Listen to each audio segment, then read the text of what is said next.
TTV news और मैं हूँ शाइस्ता इकबाल और मैं हूँ ज़ारा शफी। हेडलाइंस आपने मुलाहिजा की। बुलेटिन के आगाज में सबसे पहले आपको बताएंगे, करप्ट रहनुमाओं की करप्शन कौमों को गुलाम बना देती है। आज़ाद खारिजा पॉलिसी बनाते हुए इनकी कांपे टांग जाती हैं। वज़ीर आज़म इमरान खान ने नून लीग और पीपल्स पार्टी को निशाने पर ले लिया। मुल्क में ड्रोन हमलों पर खामोशी को भी कौमी जुर्म करार दे दिया। कहा, एंटी अमेरिका और बरतानिया तो क्या एंटी इंडिया भी नहीं होंगे।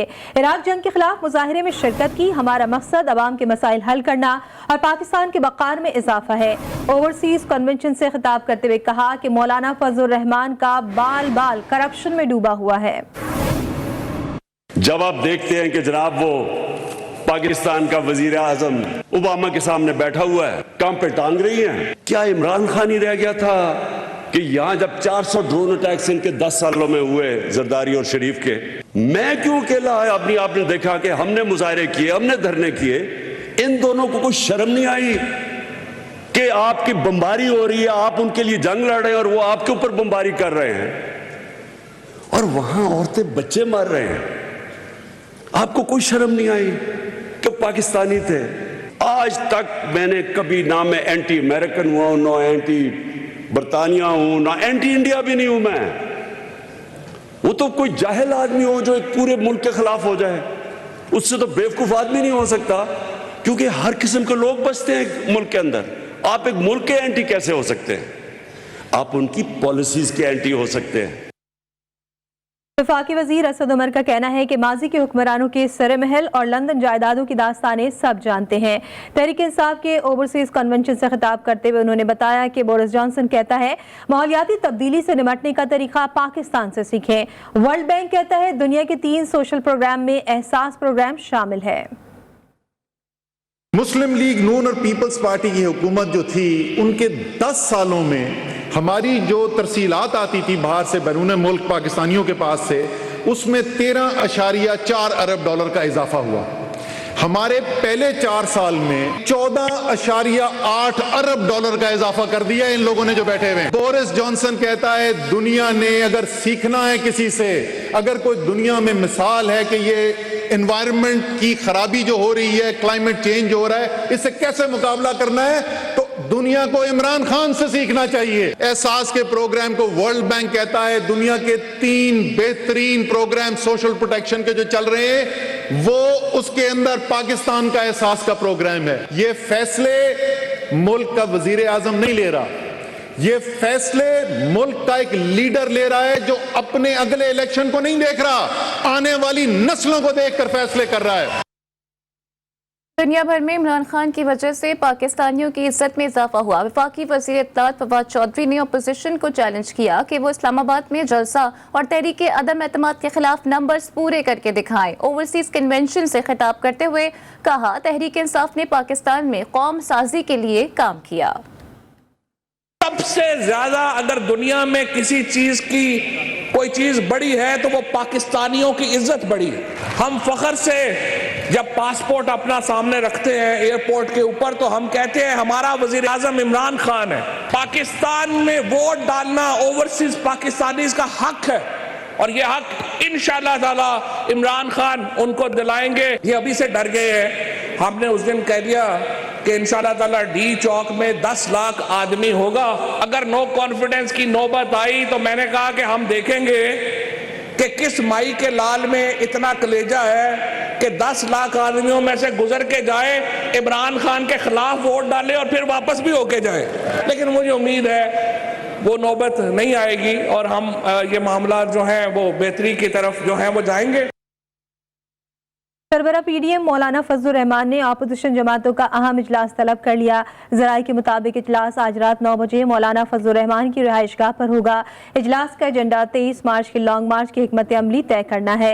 इजलास में तहरीक अदम एतमाद पर भी गौर होगा। कल सुबह तक इमरान खान के हक में अच्छा फैसला आएगा। वफाकी वज़ीर दाखिला शेख रशीद अहमद का बड़ा दावा। लाहौर में मीडिया से गुफ्तगू में शेख रशीद ने कहा कि अंपायर पाकिस्तान के साथ हैं, जो गैरतमंद हैं वो इमरान खान के साथ होंगे।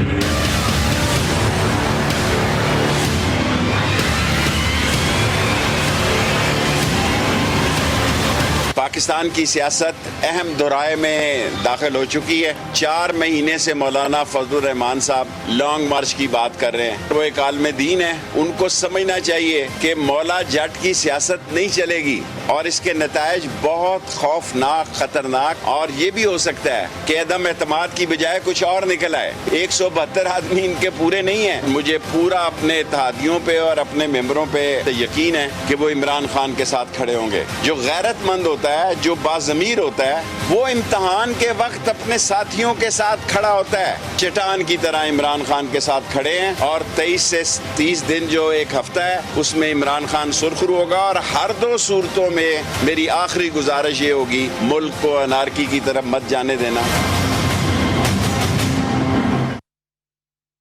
सरबराह काफ लीग चौधरी शुजात ने हुकूमत और अपोजिशन से जलसे मंसूख करने की अपील कर दी।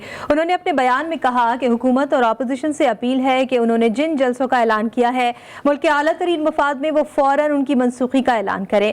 हैरानी की बात यह है कि अपोजिशन तो जलसों की सियासत करती ही है, मगर इस वक्त हुकूमत भी उसके मुकाबले में जलसे करने लगी। दोनों फरीकैन अपने अपने कारकुनान को इश्तियाल अंगेज सियासत का रास्ता मत दिखाएं। वफाक के बाद पंजाब में तहरीक अदम एतमाद लाने का मामला। अपोजिशन ने पंजाब असम्बली का इजलास बुलवाने के लिए रिक्विजिशन तैयार कर ली है। ज़राए के मुताबिक रिक्विजिशन पर 150 से ज़ायद अरकान असम्बली के दस्तखत मौजूद हैं। अपोजिशन की जानिब से पंजाब असम्बली का इजलास बुलवाने की रिक्विजिशन आइंदा चंद दिन में जमा करा दी जाएगी। याद रहे, हमजा शहबाज शरीफ ने गुज़िश्ता रोज तरीन ग्रुप से मुलाकात की है। हमजा शहबाज और तरीन ग्रुप में उस्मान बुज़दार को वज़ारत आला के ओहदे से हटाने पर इत्तेफाक हुआ था। लाहौर के सेशन कोर्ट ने साबिक DG FIA बशीर मेमन की अबूरी जमानत में 5 अप्रैल तक तौसी कर दी। शहबाज शरीफ और कैप्टन रिटायर्ड सद्दर के खिलाफ केसेस बनाने का कहा गया। बशीर मेमन का पेशी पर मीडिया से बातचीत करते हुए कहना था कि दरख्वास्तों के फैसले तक साफ शफाफ तफ्तीश मुकम्मल नहीं हो सकती। पॉलिटिकली तो मैं रहा हूँ 2.5 साल, आप लोग सारे गवाह हैं, पूरे पाकिस्तान का मीडिया, पूरे पाकिस्तान के लोग गवाह हैं। कोई सियासी एक केस बता दें जो बना हो। अभी जो कर रहे हैं, अपने इंस्टीट्यूशन को ख़राब कर रहे हैं, बदनाम कर रहे हैं, बेइज्जत करवा रहे हैं, वकीलों के हाथों, डिफेंस लॉयर्स के हाथों, लोगों के हाथों अपनी ही बदनामी करवा रहे हैं। जो कि डायरेक्टर जनरल FIA जिम्मेदार होता है इन्वेस्टिगेटिंग ऑफिसर की इज्जत का, जब वो वहाँ पे क्रॉस आकर के फेस करता है मियाँ साहब जैसे लॉयर्स का। अब आप देखें, आज FIA आया ही नहीं है। झूठे केस बनाएंगे तो यही होगा, बेइज्जती ही महसूस होगी, आपको खराबी ही महसूस होगी और आम आदमी की नज़रों में आपका कोई इज्जत नहीं रहती। कौमी एहतसाब ब्यूरो ने वजाहती बयान जारी किया है कि नैब का तहरीक अदम एतमाद से किसी किस्म का कोई ताल्लुक नहीं। नैब अलामिया के मुताबिक नैब हमेशा आइन और कानून के मुताबिक अपने फ़राइज़ सर अंजाम देने पर यकीन रखता है। नैब का ताल्लुक किसी सियासी जमात, गिरोह और फर्ज से नहीं बल्कि रियासत पाकिस्तान से है। नैब के किसी एहलकार का तहरीक अदम एतमाद से कोई ताल्लुक था और ना ही होगा। कराची के इलाके लियारी मासूमीन अस्पताल में हरासा किए जाने वाली नर्स को इंसाफ न मिल सका। मुतासर नर्स इरम अस्पताल के CEO और बगदादी पुलिस के खिलाफ सिटी कोर्ट पहुंच गए। इरम ने अस्पताल के ड्रेसिंग रूम में कैमरे लगाकर नर्सिस को ब्लैकमेल करने का इल्जाम आयद कर दिया। इरम का कहना है कि बगदादी पुलिस की मदद से घर पर धावा बोला गया, चादर और 4 दीवारी का तकद्दुस पामाल किया गया। SHO गफ्फार कोराई ने CEO अस्पताल के मिलीभगत से हरासा करके धमकियां दी हैं। मेरा नाम इरम है और मैं पिछले 8 साल से मासूमीन हॉस्पिटल में, जो कि लियारी में है, वहाँ पे एज ए सुपरवाइज़र नर्स काम करती हूँ। वहाँ का CEO खादिम हुसैन मुझे जो है गलत डिमांड्स करता था। मैंने उनकी गलत डिमांड नहीं मानी तो उन्होंने मुझे हरासा करना शुरू कर दिया। तो उन्होंने फिर जो हमारा चेंजिंग रूम था, फीमेल चेंजिंग रूम, उन्होंने वहाँ भी कैमरे लगाए। उन्होंने हमारे फीमेल वार्ड्स में भी कैमरे लगाए जहाँ हमारी पोस्ट ऑफ पेशेंट होती हैं, जिनके ऑपरेशन होते लेडी होती है। तो मैंने इनको ये मना किया कि ये तो गलत है, ऐसा काम आप ना करें। मैंने कैमरे हटाए जिसकी वजह से वो आग बगोला हो गए और उन्होंने मुझ पर पुलिस बुलवा ली। तो इस तरह लोग मुझे हरासा करें, मेरी जवान बच्चियाँ हैं, मेरे घर में घुसे हैं। एक पुलिस वाले SHO बगदादी थाने वाले गफ्फार कुराई, जो कि CEO खादिम हुसैन के कहने पे मेरे घर में घुसे हैं। तो मैं इनके खिलाफ कार्रवाई चाहती हूँ। इसके अंदर मेरे पास ऑडियो वीडियो रिकॉर्डिंग मौजूद है, ये मेरे पास हर चीज़ का सबूत है। लाहौर के इलाके शाहदरा उस्मान पार्क में घरेलू नाचाकी पर खावंद ने बीवी और सास को गोलियां मारकर कत्ल कर दिया। वाक़े की तहकीकात जारी है, इसी बारे में रिपोर्ट करेंगे वकार शौकत।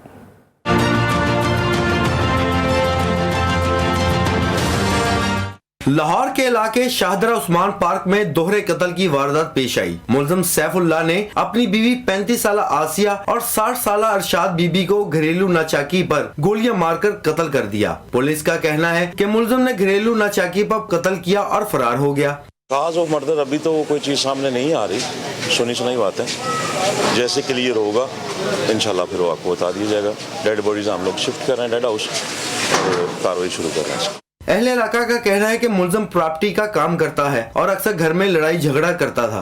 15 दिन पहले इनका आपस में कुछ झगड़ा हुआ है, इनका आपस में घरेलू घर में, तो उसके बाद ये वाक़या हो गया। दोहरे कत्ल की वारदात पर आईजी पंजाब राव सरदार अली खान, CCPO लाहौर फयाज अहमद ने मुलजिम की गिरफ्तारी यकीनी बनाने की हदायत जारी कर दी। पुलिस ने लाशें मुर्दा खाने मुंतकिल करके तहकीकात शुरू कर दी। कैमरामैन राना जैन के साथ वकार शौकत, GTV लाहौर। लाहौर के चिड़ियाघर में दरख्त गिरने से तफरी के लिए आया खानदान उजड़ गया। बीवी जाँ बहक और शौहर जख्मी हो गया। अस्पताल में शौहर की हालत तशवीशनाक बताई जा रही है। इसी पर मजीद बात कर लेते हैं, वकार शौकत हमें ज्वाइन कर रहे हैं। वकार, अपडेट कीजिएगा कि अफसोसनाक वाकया किस तरह पेश आया? आज बिल्कुल लाहौर चिड़ियाघर में आज जो है वो एक अफसोसनाक वाकया पेश आया है कि आज़ाद कश्मीर से आई फैमिली जो है वो बरगद के दरख्त के नीचे बैठी थी कि अचानक से जो है बुसीदा दरख्त की जो है वो एक टहनी गिरी, जिससे जो है वो खातून मौका पर भी जान बाग हो गई, जबकि उसका शोहर सदाम जो है वो जख्मी हुआ, जिसको जो है वो गंगाराम अस्पताल मुंतकिल किया गया। ज़ू इंतजामिया का कहना है कि तमाम फैमिली जो है दरख्त के नीचे थी और अचानक से दरख्त गिरा, जिसकी वजह से जो है वो खातून जाँ बहक हो गई, जिसकी शनाख्त जो है वो सोबिया के नाम से हुई और उसका खावन जो है वो सदाम वो जख्मी हुआ, जबकि मौका पर जो है वो सदाम का वालिद भी मौजूद था, मुतवफ़िया का जो है वो ससुर और उसके साथ 3 साल बच्ची भी जो है वो मौजूद थी। और जू चूँकि हमेशा से ही जो है मशहूर माना जाता है कि यहाँ पर काफ़ी तादाद में लोग आते हैं, ताहम इस तमाम वाक़या के बाद जो है वो सदाम तो जख्मी है और सोबिया की लाश जो है वो बुरसा के हवाले कर दी गई है। पुलिस का कहना है कि मुतवफ़िया के ससुर ने ये हल्फिया बयान दिया है कि हमने कोई कार्रवाई नहीं करवानी, चूँकि ये हादसा था, कुदरती हादसा था। बहुत शुक्रिया वकार आपका अपडेट करने के लिए। और पुलिस की नाअहली कहें या फिर मिली भगत, कराची के गिजरी थाने से 20 लाख रुपए चोरी के इल्जाम में गिरफ्तार मुलजिम फरार हो गया। शोबा तफ्तीश के अफसरान से राबता किया गया तो उन्होंने चोर के फरार होने की भी तस्दीक कर दी। मज़ीद जानते हैं इसी बारे में बुरहान मुस्तफ़ा से। जी बुरहान, अपडेट कीजिएगा। जी बिल्कुल, देखिए 20 लाख रुपए के कपड़ा चोरी करने वाला चोर थाने से फरार हुआ है। खयाबान राहत में दुकान से कपड़ा चोरी करने का मुकदमा गिजरी थाने में दर्ज था। हमारे जराये बताते हैं गिजरी थाने के शोबा तफ्तीश से 20 लाख रुपए मालियत के कपड़ा चोरी करने वाला चोर फरार हुआ है। तफ्तीशी दफ्तर जो होता है उसकी खिड़की तोड़कर जो है वहां से फरार हुआ है, जबकि पुलिस ये बताती है 2 फरवरी की रात खयाबान राहत में बिलाल नामी शख्स की दुकान से चोरों ने दुकान का ताला तोड़कर 20 लाख रुपए मालियत का कपड़ा चोरी किया था। और बदर कमर्शियल में मुद्दई बिलाल के भाई अरसलान की दुकान में रेकी के लिए भी वही मुल्जिमान आए थे, जिसको मशकूक जानकर अरसलान ने मुल्जिम के फरार होने की भी तस्दीक कर दी है। बुरहान मुस्तफा अपडेट कर रहे थे, आपका बहुत शुक्रिया। भारतीय रियासत पंजाब के जिला जालंधर में बैनुल अक़वामी सतह के कबड्डी खिलाड़ी संदीप सिंह नंगल अंबियान को कबड्डी टूर्नामेंट के दौरान गोली मार दी गई। संदीप सिंह की उम्र 40 बरस थी। गोली लगने के बाद खिलाड़ी को फौरी तौर पर अस्पताल मुंतकिल किया गया, जहां डॉक्टर ने उसे मुर्दा करार दे दिया। पंजाब भर के सरकारी कॉलेजों के असातिज़ा का पे एंड प्रोटेक्शन नोटिफिकेशन के हुसूल और तनख्वाहों में कटौतियों के खिलाफ आज 9वें रोज भी सिविल सेक्रेटेरिएट के बाहर धरना जारी है। एहतजाजी असातिज़ा ने हुकूमत से मुतालिबात की फौरी मंजूरी का भी मुतालिबा कर दिया। रिपोर्ट करेंगे इसी बारे में वहीद गुजर। लाहौर में सिविल सेक्रेटेरिएट एक बार फिर धरने की जद में। सरकारी कॉलेज के असातिज़ा के धरने में खवातीन भी शरीक, जिन्होंने शिकवा किया कि 9 दिन से सड़कों पर खवार हो रहे हैं, कोई मुज़ाकरात के लिए नहीं आया। हमारी बात ना सुनी गई तो हम इस हड़ताल का दायरा कार बढ़ा देंगे और इसको पूरे पंजाब तक फैला देंगे। हम अपने लाखों तलबा और तालिबात को सड़कों पर लेकर आएंगे, तमाम इदारों की तालाबंदी करेंगे। एहतजाजी असातिज़ा का कहना है कि 2019 में वजीर बराए हायर एजुकेशन राजा यासर हमायूं ने तहरीरी मुआहदे में मुतालबात पूरे करने की यकीन दहानी कराई थी, मगर आज तक वादा वफा न हो सका। मुतालबात ना मानेंगे तो रमजान भी यहाँ गुजारेंगे। हमारे मुतालबात में नया कुछ नहीं। हम सिर्फ ये कह रहे हैं कि आप जो 2009 के अंदर जो नोटिफिकेशन किया है फेडरल गवर्नमेंट ने, उसके मुताबिक आप हमें हमारी सैलरी को एडजस्ट कर दें और 2013 में सेक्शन 20 के तहत आपने जो नोटिफिकेशन कहा है उसको कैंसिल कर दें। सरकारी असातिज़ा 9 दिन से सड़कों पर हैं। इंतजामिया को मुस्तकबिल के मेमारों की फौरी जायज मुतालबात के लिए तरजीह बुनियादों पर इक़दाम करने चाहिए। कैमरामैन सलमान मिराज के साथ वहीद गुज्जर, GTV लाहौर। पेशावर में यंग टीचर्स एसोसिएशन अपने मुतालबात के लिए सरापा एहतजाज है। मुजाहिरीन ने असम्बली चौक पर धरना दे दिया। पुलिस की भारी नफरी मौके पर मौजूद है। मुजाहिरीन कहते हैं कि एडहॉक असासा को मुस्तकिल किया जाए वरना धरना जारी रहेगा। धरने की ताज़ा तरीन सूरत हाल जानने के लिए हमने राबता किया है अपने नुमाइंदे नवाब शेर से। नवाब, क्या डिटेल्स हैं आपके पास? यंग टीचर एसोसिएशन अपने मुतालिबात के हक में सड़कों पर निकल आए हैं और इस वक्त जो है वो मेन असम्बली चौक के सामने जो रोड है उन पर धरना दे दिया है। मेरे साथ मुजाहिरीन मौजूद है, उनसे बात करते। जी, आप लोगों के मुतालिबात क्या है और अगर मुतालिबात ना माने गए तो आइंदा अमल क्या होगा? हम एडहॉक टीचर्स जो है जो हम यहाँ आए हैं धरने के लिए, इसकी मेन वजह ये है कि 2018 से लेकर 2022 तक तकरीबन 64,000 या 50,000 प्लस तक असातिज़ा जो है वो एडहॉक बेस पे भर्ती किए गए हैं, उनको ताहाल मुस्तकिल नहीं किया गया। अब हम अगर इधर बैठे हैं शाम तक देखते हैं, अगर हमारी बात हुकूमत नहीं मानती तो हम इधर ही बैठे रहेंगे। ये जो लोग आए हैं, ये कल हम रात 11 बजे हमने अनाउंस किया था प्रोग्राम, तो ये बहुत कम लोग आए हैं। इंशाल्लाह कल इससे 10 गुना ज़्यादा लोग आएंगे और परसों वो उससे भी ज़्यादा आएंगे। एडहॉक असातिज़ा अगर 50,000 है तो अगर 25,000 बंदे भी हम इधर निकाल के पेशावर में बैठा दे तो फिर देखते हैं कि हुकूमत हमारा मसला कैसे नहीं हल करता। जैसा कि आप लोग देख रहे हैं, मुजाहिरीन हुकूमत से मुतालबा कर रहे हैं कि उनको मुस्तकिल किया जाए। अगर उनको मुस्तकिल ना किया गया और उनके मुतालिबात ना माने गए तो वो यही धरना जारी रखेंगे और इसी सड़क पर बैठे रहेंगे। जी, वेलकम बैक। ATC ने सदर मुमलिकत डॉक्टर आरिफ अलवी और वजीर खारजा शाह महमूद कुरैशी समेत PTI की सीनियर लीडरशिप को पार्लियामेंट हमला केस से बरी कर दिया।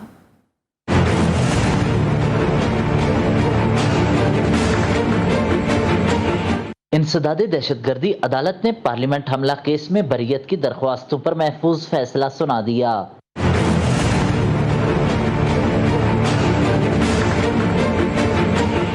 अदालती फैसले के मुताबिक सदर पाकिस्तान आरिफ अलवी, वफाकी वजीर असद उमर, वजीर दफा परवेज खटक और शौकत यूसुफजई मुकदमे से बरी हो गए। अदालत ने PTI के नाराज अराकीन अब्दुल अलीम खान, जहांगीर खान तरीन और एजाज चौधरी समेत दीगर मुलजमान की भी मुकदमे से बरीयत की दरख्वास्तें मंजूर कर लीं। वजीर आजम पहले ही मुकदमे से बरी हो चुके हैं। प्रोसिक्यूशन ने मुलजमान की बरीयत की दरख्वास्तों पर कोई मुखालफत नहीं की।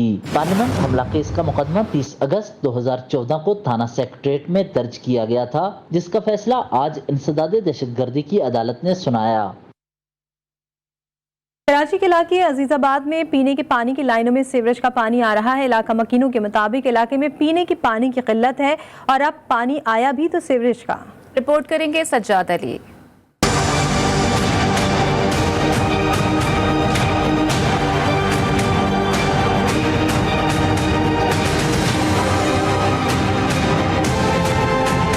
कराची के इलाके अजीजाबाद में पानी की लाइनों में सीवरेज का पानी आ रहा है। इलाका मकीनों का कहना है कि वाटर बोर्ड को कई बार दरखास्तें दे चुके हैं लेकिन कोई कार्रवाई नहीं होती। 1.5 साल हो गया है यहाँ पे MD से लेके chairman water board, superintendent engineer, XEN तमाम अदारों को वाटर बोर्ड के महकमे को दे चुके हैं। दरखास्तें नॉन स्टॉप रिमाइंडर जा रहे हैं, काम करने रहे यहाँ पे, और जो है प्लस यहाँ पैसा चलता है वहाँ लाइनें डल जाती हैं। इलाका मकीन कहते हैं कि पानी की आंख मचोली भी चलती रहती है। जब पानी ना आए तो फिल्टर स्टेशनों और RO प्लांट से महंगा पानी लेने पर मजबूर हैं। कंप्लेन कर करके थक गए, ये नहीं आते इसको सही करने।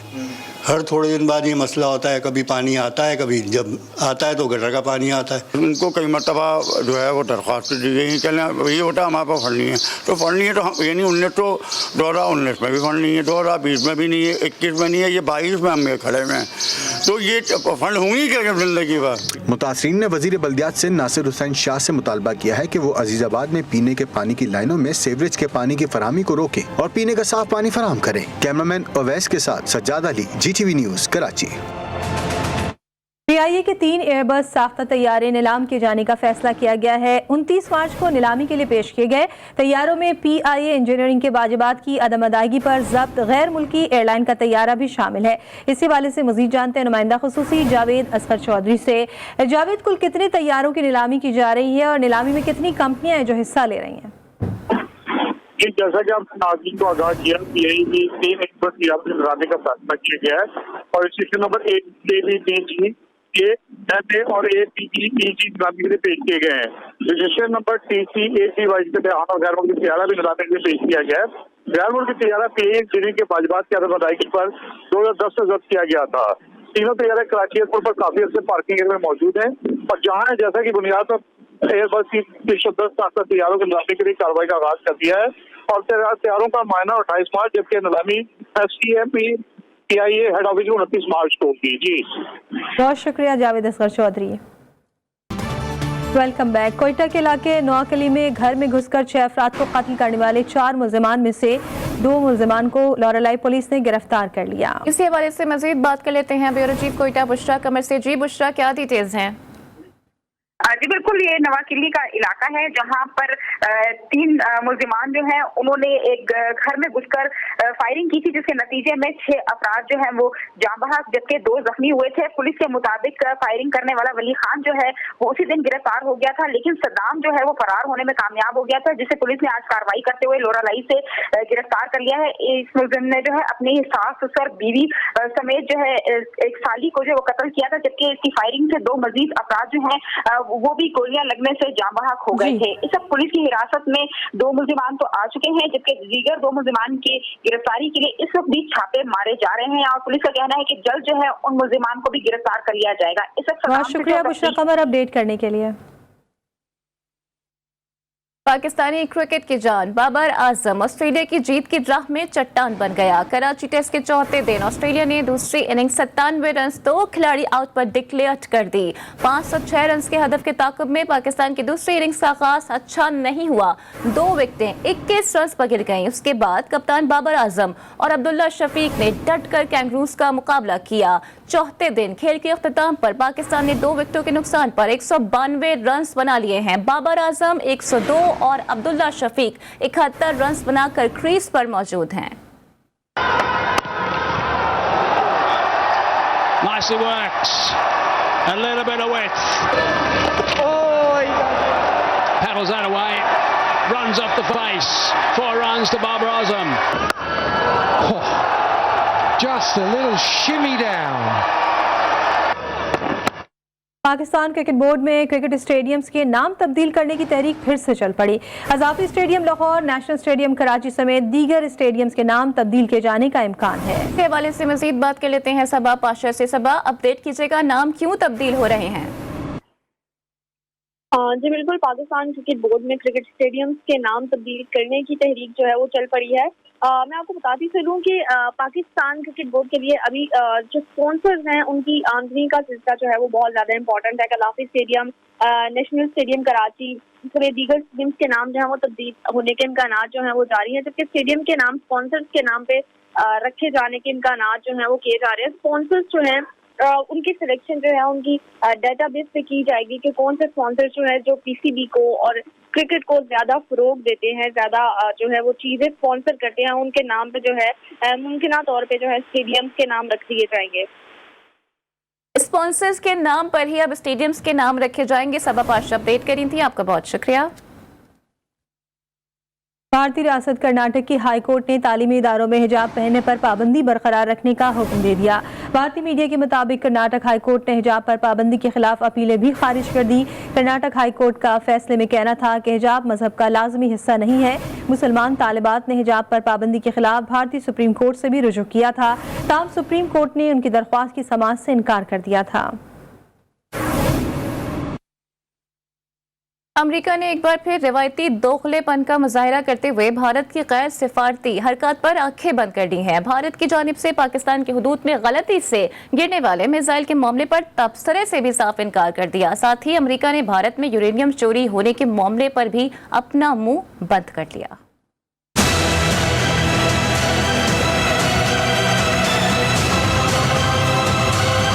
पाकिस्तान के शहर मियां चुन्नू में गिरने वाले भारतीय मिसाइल के वाक़े पर अमेरिका ने आंखें बंद कर ली। अमेरिका ने पाकिस्तान में भारतीय मिसाइल गिरने के मामले पर तबसरे से इनकार कर दिया है। अमेरिकी महकमा खारजा ने कहा कि भारतीय वजारत दिफा ने वाक़े को हादसा करार दिया है। मिसाइल गिरने के मामले पर इससे ज्यादा कुछ नहीं कह सकते।